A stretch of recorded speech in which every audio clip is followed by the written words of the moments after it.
Hello friends, ಎಲ್ಲರಿಗೂ ನಮಸ್ಕಾರ. ಶ್ರೀಕೃಷ್ಣ ಕ್ರಿಯೇಷನ್ಸ್ಗೆ ಸ್ವಾಗತ. ಇವತ್ತಿನ ಈ ವಿಡಿಯೋದಲ್ಲಿ ನಮ್ಮ ಹೊಸ್ತಿಲು ಯಾವ ರೀತಿ ಇರಬೇಕು, ಹಾಗೆ ಯಾವ ರೀತಿ ಹೊಸ್ತಿಲು ಇದ್ದರೆ ಲಕ್ಷ್ಮೀ ದೇವಿಯ ಆಗಮನ ನಮ್ಮ ಮನೆಗೆ ಆಗತ್ತೆ, ಹಾಗೆ ನಾವು ಹೊಸ್ತಿಲು ಪೂಜೆ ಮಾಡುವಾಗ ಕೆಲವೊಂದು ನಿಯಮಗಳನ್ನ ಪಾಲನೆ ಮಾಡಬೇಕಾಗತ್ತೆ. ಆ ನಿಯಮಗಳು ಯಾವ್ದ್ಯಾವುದು, ಯಾವ ರೀತಿ ನಮ್ಮ ಮುಖ್ಯ ದ್ವಾರ ಹಾಗೆ ನಮ್ಮ ಹೊಸ್ತಿಲನ್ನು ಇಟ್ಕೊಳ್ಬೇಕು ಅನ್ನೋದನ್ನು ಇವತ್ತಿನ ಈ ವಿಡಿಯೋದಲ್ಲಿ ತಿಳಿಸ್ಕೊಡ್ತಾ ಇದ್ದೀನಿ.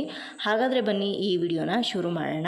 ನೋಡಿ, ಒಳ್ಳೆಯದೇ ಆಗಿರಲಿ ಅಥವಾ ಕೆಟ್ಟದೇ ಆಗಿರಲಿ, ಅದು ಹೊಸ್ತಿಲಿನ ಮುಖಾಂತರ ಅಂದರೆ ಮೇನ್ ಡೋರ್ ಮುಖಾಂತರನೇ ಬರಬೇಕಾಗತ್ತೆ. ನಮ್ಮ ಮನೆಗೆ ಒಳ್ಳೆಯದಾಗಿದ್ದರೂ ಕೂಡ ಹಾಗೆ ಕೆಟ್ಟದಾಗಿದ್ದರೂ ಕೂಡ ಅದು ಮೇನ್ ಡೋರಿಂದನೇ ಅಂತ ಹೇಳ್ತಾರೆ.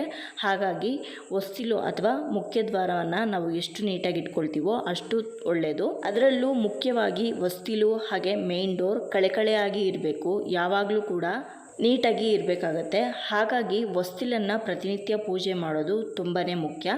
ಇನ್ನು ನಿಮ್ಮಲ್ಲಿ ಸುಮಾರು ಜನ ಹೊಸ್ತಿಲು ಪೂಜೆಯನ್ನು ಪ್ರತಿನಿತ್ಯ ಮಾಡ್ತಾ ಇರ್ಬೋದು. ಆದರೆ ಮಾಡ್ತಾ ಇರುವಂಥ ಪೂಜೆಯಲ್ಲಿ ಕೆಲವೊಂದು ತಪ್ಪುಗಳನ್ನು ಮಾಡೋದ್ರಿಂದ ನಾವು ಪೂಜೆ ಮಾಡಿದ್ರೂ ಕೂಡ ಅದರ ಫಲ ಏನಿದೆ ಅದು ನಮಗೆ ಲಭಿಸೋದಿಲ್ಲ. ಹಾಗಾದರೆ ನಾವು ಹೊಸ್ತಿಲು ಪೂಜೆಯನ್ನಾಗಲಿ ಅಥವಾ ಹೊಸ್ತಿಲ ಹತ್ರ ಯಾವ ತಪ್ಪುಗಳನ್ನು ಮಾಡಬಾರ್ದು ಅಂತ ಇವಾಗ ತಿಳ್ಕೊಳ್ಳೋಣ ಬನ್ನಿ.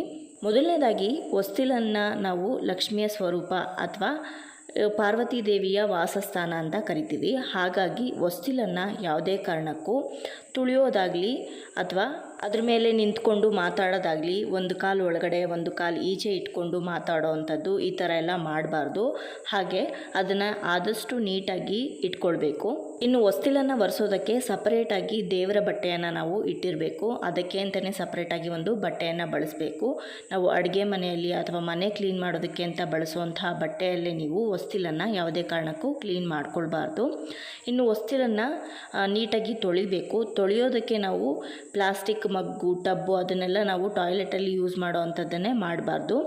ಸಪ್ರೇಟಾಗಿ ಅದಕ್ಕೆ ಅಂತಲೇ ತಾಮ್ರದ ಚೊಂಬಲ್ಲಿ ನೀರು ತೊಗೊಂಡು ಬಂದು ಆ ನೀರಿನಿಂದ ಹೊಸ್ತಿಲನ್ನು ತೊಳೆದು ಅಥವಾ ಒರೆಸಿ ಮಾಡಬೇಕಾಗತ್ತೆ.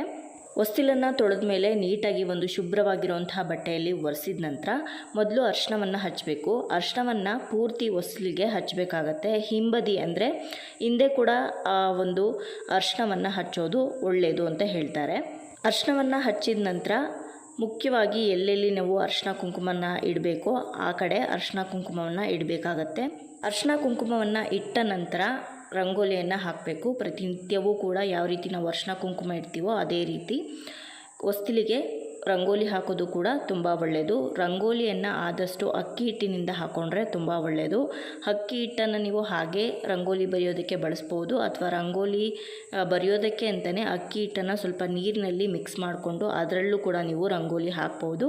ಅಥವಾ ರಂಗೋಲಿ ಹಾಕೋದಕ್ಕೆ ಅಂತಲೇ ಇವಾಗ ಸಪ್ರೇಟಾಗಿ ರಂಗೋಲಿ ಉಂಡೆ ಬರುತ್ತೆ, ಸುದ್ದಿ ಉಂಡೆ ಅಂತ ಕರೀತಾರೆ, ಅದನ್ನು ಬಳಸ್ಬೋದು ನೀವು ರಂಗೋಲಿ ಹಾಕೋದಕ್ಕೆ. ಇನ್ನು ರಂಗೋಲಿ ಹಾಕೋಗೂ ಕೂಡ ಕೆಲವೊಂದು ನಿಯಮಗಳಿದೆ. ಹೊಸ್ತಿಲ ಮೇಲೆ ಯಾವುದೇ ಕಾರಣಕ್ಕೂ ಪ್ಲಸ್ ಅಥವಾ ಇಂಟು ಮಾರ್ಕಲ್ಲಿ ನೀವು ರಂಗೋಲಿಯನ್ನು ಹಾಕಬಾರ್ದು. ರಂಗೋಲಿಯನ್ನು ಯಾವ ರೀತಿ ಹಾಕಬೇಕಂದ್ರೆ 24 ಗೆರೆಗಳು ಬರೋ ರೀತಿ ನೀವು ಹಾಕಬೇಕಾಗತ್ತೆ. ಅದನ್ನು ವಿಷ್ಣು ನಾಮಗಳು ಅಂತ ಕರೀತಾರೆ. ಹಾಗಾಗಿ 24 ಗೆರೆಗಳು ಬರೋ ರೀತಿ, ಆ ಕಡೆ 8 ಗೆರೆಗಳು, ಈ ಕಡೆ 8 ಗೆರೆಗಳು, ಅಂದರೆ ಬಲಭಾಗದಲ್ಲಿ 8 ಗೆರೆಗಳು, ಎಡಭಾಗದಲ್ಲಿ 8 ಗೆರೆಗಳು, ಹಾಗೆ ಮಧ್ಯದಲ್ಲಿ 8 ಗೆರೆಗಳು ಬರೋ ರೀತಿ 24 ಗೆರೆಗಳನ್ನು ಹಾಕಬೇಕು. ಅದಾದ ನಂತರ ಲಕ್ಷ್ಮಿಯ ಪಾದಗಳನ್ನು ನೀವು ಹೊಸ್ತಿಲ ಮೇಲಾಗಲಿ ಅಥವಾ ಹೊಸ್ತಿಲಿನ ಅಕ್ಕಪಕ್ಕದಲ್ಲಿ ಅಂದರೆ ಬಲಭಾಗದಲ್ಲಿ ಎಡಭಾಗದಲ್ಲೂ ಕೂಡ ಲಕ್ಷ್ಮೀ ಪಾದಗಳನ್ನು ಬರೆಯೋದ್ರಿಂದ ಸ್ವತಃ ಲಕ್ಷ್ಮೀ ದೇವಿ ನಮ್ಮ ಮನೆಯ ಒಳಗಡೆ ಬರ್ತಾ ಇದ್ದಾಳೆ, ನಮ್ಮ ಮನೆ ಒಳಗಡೆ ಪ್ರವೇಶ ಮಾಡ್ತಾ ಇದ್ದಾಳೆ ಅನ್ನೋ ಹಾಗೆ ನೀವು ಲಕ್ಷ್ಮಿಯ ಪಾದಗಳನ್ನು ಬರೆಯೋದ್ರಿಂದ ಲಕ್ಷ್ಮಿಯ ಆಗಮನವಾಗತ್ತೆ ಅಂತ ಹೇಳ್ತಾರೆ. ಇನ್ನು ಹೊಸ್ತಿಲ ಮುಂದೆ ಯಾವುದ್ಯಾವುದೋ ರಂಗೋಲಿಗಳನ್ನು ಹಾಕಬಾರ್ದು. ಮುಖ್ಯವಾಗಿ ಹೊಸ್ತಿಲಿಗೆ ಅಥವಾ ಪೂಜಾ ರೂಮ್ನಲ್ಲಿ ಹಾಕುವಂಥ ರಂಗೋಲಿಗಳನ್ನೇ ಹಾಕಬೇಕು. ಪೂಜಾ ರೂಮಲ್ಲಿ ಅಥವಾ ತುಳಸಿ ಗಿಡದ ಹತ್ರ ಹೊಸ್ತಿಲ ಬಳಿ ಹಾಕುವಂಥ ರಂಗೋಲಿಗಳು ಯಾವ್ದ್ಯಾವುದು ಅಂತ ಈಗಾಗಲೇ ವಿಡಿಯೋ ಮಾಡಿ ತಿಳಿಸಿದ್ದೀನಿ. ಆ ವಿಡಿಯೋನ ನೋಡಿದ್ರೆ ನಿಮಗೆ ಯಾವ್ಯಾವ ರಂಗೋಲಿಗಳನ್ನು ಪ್ರತಿನಿತ್ಯ ನಾವು ಪೂಜಾ ರೂಮಲ್ಲಿ ಹೊಸ್ತಿಲ ಬಳಿ ಹಾಗೆ ತುಳಸಿ ಗಿಡದ ಹತ್ರ ಹಾಕ್ಬೋದು ಅಂತ ನಿಮಗೆ ಗೊತ್ತಾಗತ್ತೆ.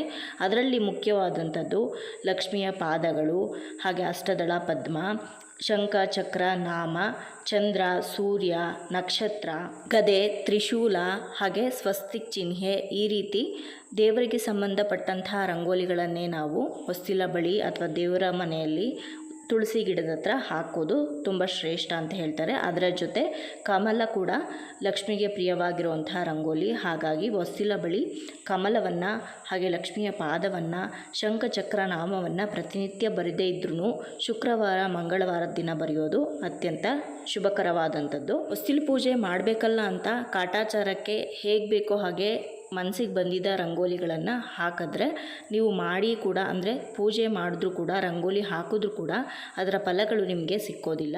ಇನ್ನು ರಂಗೋಲಿಯನ್ನು ಹಾಕಿದ ನಂತರ ಆ ರಂಗೋಲಿಗಳಿಗೆ ದೇವರ ರಂಗೋಲಿಗಳು ಅಂತ ನಾವೇನು ಹಾಕಿದ್ದೀವಿ ಆ ರಂಗೋಲಿಗಳಿಗೆ ಪ್ರತಿಯೊಂದು ರಂಗೋಲಿಗೂ ಕೂಡ ಅರಿಶಿನ ಕುಂಕುಮದಿಂದ ಅಲಂಕಾರವನ್ನು ಮಾಡಬೇಕಾಗತ್ತೆ. ಹಾಗೆ ಅರಿಶಿನ ಕುಂಕುಮವನ್ನು ಆ ರಂಗೋಲಿಗಳಿಗೆ ಇಟ್ಟ ನಂತರ ಪ್ರತಿ ರಂಗೋಲಿಗಳಿಗೂ ಕೂಡ ಹೂಗಳನ್ನು ಇಟ್ಟು ಅಲಂಕಾರವನ್ನು ಮಾಡಬೇಕು. ಮಾರನೇ ದಿನ ಈ ರಂಗೋಲಿಗಳನ್ನು ತೆಗೆಯೋದಕ್ಕೆ ನೀವು ಪರಕೆಯನ್ನು ಯೂಸ್ ಮಾಡಬಾರ್ದು. ಒಂದು ಬಟ್ಟೆಯಲ್ಲಿ ನೀಟಾಗಿ ಈ ರಂಗೋಲಿ ಪುಡಿ ಅಥವಾ ಅಕ್ಕಿ ಹಿಟ್ಟನ್ನು ಒಂದು ಕಡೆ ಗುಡಿಸ್ಕೊಂಡು ಅದನ್ನು ಎತ್ತಿ ಯಾವುದಾದ್ರೂ ಒಂದು ಗಿಡದ ಕೆಳಗಡೆ ಹಾಕಬೇಕಾಗತ್ತೆ. ಇನ್ನು ಮನೆ ಮುಂದೆ ಹೊಸ್ತಿಲು ಪೂಜೆ ಮಾಡೋದು ಎಷ್ಟು ಮುಖ್ಯನೋ ಅದೇ ರೀತಿ ಪ್ರತಿಯೊಬ್ಬರ ಮನೆಯಲ್ಲೂ ಕೂಡ ಹೊಸ್ತಿಲ ಬಲಭಾಗದಲ್ಲಿ ಅಂದರೆ ಮನೆಯ ಬಲಭಾಗದಲ್ಲಿ ತುಳಸಿ ಗಿಡ ಇರೋದು ಕೂಡ ಅಷ್ಟೇ ಶ್ರೇಷ್ಠವಾದಂಥದ್ದು. ಹೊಸ್ತಿಲು ಪೂಜೆ ಮಾಡೋದ್ರ ಜೊತೆ ಪ್ರತಿನಿತ್ಯವೂ ಕೂಡ ಸುಮಂಗಲಿಯರು ತುಳಸಿ ಪೂಜೆಯನ್ನು ಮಾಡಬೇಕು ಅಂತ ನಮ್ಮ ಹಿರಿಯರು ಹೇಳಿದ್ದಾರೆ. ಹಾಗಾಗಿ ಪ್ರತಿಯೊಬ್ಬರ ಹೊಸ್ತಿಲ ಮುಂದೆ ಅಥವಾ ಬಾಗಿಲಿನ ಮುಂದೆ ಒಂದು ತುಳಸಿ ಕುಂಡವನ್ನು ತುಳಸಿ ಗಿಡವನ್ನು ಇಟ್ಕೊಳ್ಳೋದು ಮನೆಗೆ ಶುಭದಾಯಕವಾದಂಥದ್ದು. ಹಾಗಾಗಿ ಇವಾಗ ಆ ತುಳಸಿ ಕುಂಡಕ್ಕೂ ಕೂಡ ನಾನು ನೀಟಾಗಿ ಆ ಬಟ್ಟೆಯಲ್ಲಿ ಒರೆಸ್ಕೊಂಡು ಆ ತುಳಸಿ ಕುಂಡಕ್ಕೆ ಅರಿಶಿನ ಕುಂಕುಮವನ್ನು ಇಟ್ಟು ಹೂಗಳನ್ನು ಇಟ್ಟು ಅಲಂಕಾರ ಮಾಡಿ ತುಳಸಿ ಗಿಡದ ಮುಂದೆನೂ ಕೂಡ ರಂಗೋಲಿಯನ್ನು ಹಾಕಬೇಕು. ಇನ್ನು ತುಳಸಿ ಗಿಡ ಹಾಗೆ ಹೊಸ್ತಿಲ ಹತ್ರ ಮುಂಬಾಗಿಲ ಹತ್ರ ಯಾವುದೇ ಕಾರಣಕ್ಕೂ ಚಪ್ಪಲಿಗಳನ್ನು ಬಿಡುವಂಥ ರೂಢಿ ಏನಾದರೂ ನಿಮಗೆ ಇದ್ದರೆ ಅದನ್ನು ಇವತ್ತೇ ಬಿಟ್ಬಿಡಿ. ಯಾವತ್ತಿಗೂ ಕೂಡ ಚಪ್ಪಲಿಯನ್ನು ಹೊಸ್ತಿಲ ಪಕ್ಕ ಅಥವಾ ಮುಂಬಾಗಿಲಿಗೆ ಎದುರಾಗಿ ಇಡಬಾರ್ದು. ಇನ್ನು ಅದೇ ರೀತಿಯಲ್ಲಿ ಶುಕ್ರವಾರ ಮಂಗಳವಾರದ ದಿನ ನಿಮ್ಮ ಹೊಸ್ತಿಲು ಎಲ್ಲಿರುತ್ತೋ ಅಥವಾ ಮೇನ್ ಡೋರ್ ಎಲ್ಲಿರುತ್ತೋ ಆ ಒಂದು ಕಡೆ ಈಶಾನ್ಯ ಮೂಲೆಯನ್ನು ಹುಡುಕಿ ಅಂದರೆ ದೇವ ಮೂಲೆ ಅಂತ ಏನು ಕರಿತೀವಿ ಅಲ್ಲಿ ಒಂದು ತಾಮ್ರದ ಕಳಸವನ್ನು ಪ್ರತಿಷ್ಠಾಪನೆ ಮಾಡೋದು ಕೂಡ ಅತ್ಯಂತ ಶ್ರೇಷ್ಠ ಅಂತ ಹೇಳ್ತಾರೆ. ಈಶಾನ್ಯ ಮೂಲೆಯಲ್ಲಿ ಒಂದು ಪೀಠವನ್ನು ಇಟ್ಟು ಅದರ ಮೇಲೆ ಅಷ್ಟದಳ ಪದ್ಮದ ರಂಗೋಲಿಯನ್ನು ಹಾಕಿ ಆ ರಂಗೋಲಿಯ ಮೇಲೆ ತಾಮ್ರದ ಚೊಂಬಿಟ್ಟು ಅದನ್ನು ಪೂಜೆ ಮಾಡಬೇಕಾಗತ್ತೆ. ಪ್ರತಿ ಶುಕ್ರವಾರ ಮಂಗಳವಾರ ನೀರನ್ನು ಬದಲಾಯಿಸಿ ಮತ್ತೆ ಅದೇ ರೀತಿ ನಾವು ಆ ಕಳಸವನ್ನು ಪ್ರತಿಷ್ಠಾಪನೆ ಮಾಡಬೇಕು. ಇದರಿಂದ ಮನೆಯಲ್ಲಿ ಆರ್ಥಿಕ ಸಮಸ್ಯೆಗಳು ನಿವಾರಣೆ ಆಗುತ್ತೆ. ಹಾಗೆ ಲಕ್ಷ್ಮೀ ದೇವಿಯ ಕೃಪಾ ಕಟಾಕ್ಷ ನಿಮ್ಮ ಮೇಲೆ ಸದಾ ಇರುತ್ತೆ. ಸ್ಥಿರವಾಗಿ ಲಕ್ಷ್ಮಿ ನಿಮ್ಮ ಮನೆಯಲ್ಲಿ ನೆಲೆಸಿರ್ತಾಳೆ ಅಂತ ಹೇಳ್ಬೋದು. ಇನ್ನು ಪ್ರತಿನಿತ್ಯ ಸಂಜೆ ಹೊಸ್ತಿಲ ಹತ್ರ 2 ದೀಪ ಹಾಗೆ ತುಳಸಿ ಗಿಡದ ಹತ್ರ 1 ದೀಪವನ್ನು ತಪ್ಪದೇ ಹಚ್ಚಿಡಿ. ಗಾಳಿಗೆ ದೀಪ ಉರಿಯೋದೇ ಇಲ್ಲ ಅನ್ನೋರು ಒಂದು ಲೈಟನ್ನಾದರೂ ರಾತ್ರಿ ಹೊತ್ತು ಹಾಕಿರಬೇಕು ಅಂತ ಹೇಳ್ತಾರೆ. ಇನ್ನು ಯಾವುದೇ ಕಾರಣಕ್ಕೂ ಹೊಸ್ತಿಲಲ್ಲಿ ಅರಿಶಿನ ಕುಂಕುಮ ಮಾಸೋಗಿರುವಂಥದ್ದು ಅಥವಾ ಹೂಗಳು ಒಣಗೋಗಿರುವಂಥದ್ದನ್ನು ತೆಗೆದೇ ಇರುವಂಥದ್ದು, ಒಣಗೋಗಿರುವಂಥ ತೋರಣ ಹಾಗೆ ಬಿಟ್ಟಿರೋದೆಲ್ಲದನ್ನು ಮಾಡಬಾರ್ದು. ಆವಾಗಿಂದವಾಗಲೇ ನೀಟಾಗಿ ನಾವು ಹೊಸ್ತಿಲನ್ನು ಕ್ಲೀನ್ ಮಾಡಿಕೊಂಡು ಸ್ವಚ್ಛವಾಗಿ ಕಳೆಯಾಗಿ ಇಟ್ಕೊಂಡ್ರೆ ಪ್ರತಿಯೊಬ್ಬರಿಗೂ ಕೂಡ ನೋಡಿದ ತಕ್ಷಣ ಒಂದು ದೈವ ಭಾವನೆ ಕ್ರಿಯೇಟ್ ಆಗುತ್ತೆ. ಯಾವುದೇ ಒಂದು ನೆಗೆಟಿವ್ ಎನರ್ಜಿ ನಮ್ಮ ಮನೆ ಒಳಗಡೆ ಪ್ರವೇಶ ಮಾಡೋದಿಲ್ಲ. ಲಕ್ಷ್ಮಿಯು ಸದಾಕಾಲ ನಮ್ಮ ಮನೆಯಲ್ಲಿ ಸ್ಥಿರವಾಗಿ ನೆಲೆಸಿರ್ತಾಳೆ. ನೋಡಿದ್ರಲ್ವ ಸ್ನೇಹಿತರೆ, ಇವತ್ತಿನ ಈ ವಿಡಿಯೋದಲ್ಲಿ ಹೊಸ್ತಿಲು ಪೂಜೆಯನ್ನು ಮಾಡುವಾಗ ಯಾವ್ಯಾವ ತಪ್ಪುಗಳನ್ನು ಮಾಡಬಾರ್ದು, ಈ ರೀತಿ ತಪ್ಪುಗಳನ್ನು ಮಾಡೋದ್ರಿಂದ ಏನೇನಾಗುತ್ತೆ ಅನ್ನೋದನ್ನು ತಿಳಿಸ್ಕೊಟ್ಟಿದ್ದೀನಿ. ಇವತ್ತಿನ ಈ ವಿಡಿಯೋ ನಿಮ್ಗೆ ಇಷ್ಟ ಆಗಿದೆ ಅಂತ ಭಾವಿಸ್ತೀನಿ. ಇಷ್ಟ ಆಗಿದ್ರೆ ಲೈಕ್ ಮಾಡಿ, ಶೇರ್ ಮಾಡಿ, ಕಮೆಂಟ್ ಮಾಡಿ. ಚಾನಲ್ನ ಹೊಸದಾಗಿ ನೋಡ್ತಾ ಇದ್ದರೆ ಸಬ್ಸ್ಕ್ರೈಬ್ ಮಾಡ್ಕೊಳ್ಳಿ. ಸಿಗೋಣ ಮತ್ತೊಂದು ಇಂಟ್ರೆಸ್ಟಿಂಗ್ ವಿಡಿಯೋದೊಂದಿಗೆ. Take care, bye, thank you for watching.